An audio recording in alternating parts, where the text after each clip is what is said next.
আজ হলো আমাদের নতুন বাড়ির ভিত পুজো। নমস্কার সবাইকে, তোমরা সকলে কেমন আছো? আশা করি তোমরা খুব ভালো আছো। আমি ঈশ্বরের কৃপায় খুব ভালো আছি। আমাদের জীবন তো কষ্টে পরিপূর্ণ, তাই কষ্ট হলেই আমরা ঈশ্বরকে জানাই।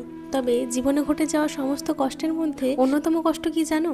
সম্পর্কের বিচ্ছেদ। হোক সেটা বাবা মা, আত্মীয় পরিজন, ভাই বোন অথবা প্রিয় মানুষের সঙ্গে বিচ্ছেদ। এই মোহই মোড়ানো জগতে এসে আমরা ভুলে যাই আমাদের জীবন সত্যিই ক্ষণিকের। জীবনের ভালো সময় হোক বা অত্যন্ত খারাপ সময়, সবটাই একদিন কেটে যাবে।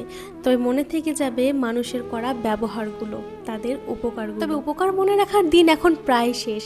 মানুষ এখন ততদিনই উপকার মনে রাখে যতদিন সে তোমার কাছে সুবিধা পাবে। না, এটা মানুষের দোষ নয়, এটা হয়তো যুগেরই দোষ।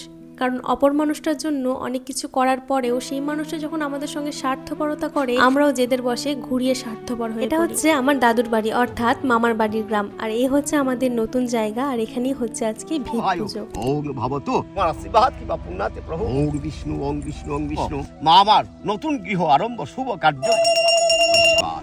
জয় মা মঙ্গলময়ী। আজকের পর থেকে এখানে শুরু হবে আমার মায়ের বাড়ি বানানো, আমাদের বাড়ি তৈরির। পুজো হয়ে যাওয়ার পর এদিকে চলছে গ্রামের মানুষজনদের নিয়ে টিফিনের খাওয়া। সমস্তটাই আমাদের বাড়ি অর্থাৎ তারাপীঠ থেকে বানিয়ে নিয়ে যাওয়া। ঈশ্বরের কৃপায় খুব সুন্দরভাবে পুজো সম্পন্ন হলো। এদিকে চলছে জমি মাপার কাজ, প্ল্যান চেকিং এর কাজ। জীবনে প্রথমবার নিজেদের দ্বিতীয় বাড়ি তৈরি হতে দেখছি, তাই মনের মধ্যে ছিল এক অদ্ভুত শান্তি। জীবনে যা কিছু হয় সবকিছু খুব ভালোর জন্য হয়, কারণ এ যে স্বয়ং সৃষ্টিকর্তার লেখনী। জীবনের বড় এক শুভ সূচনায় তোমাদের শুভকামনা একান্তভাবে কাম্য।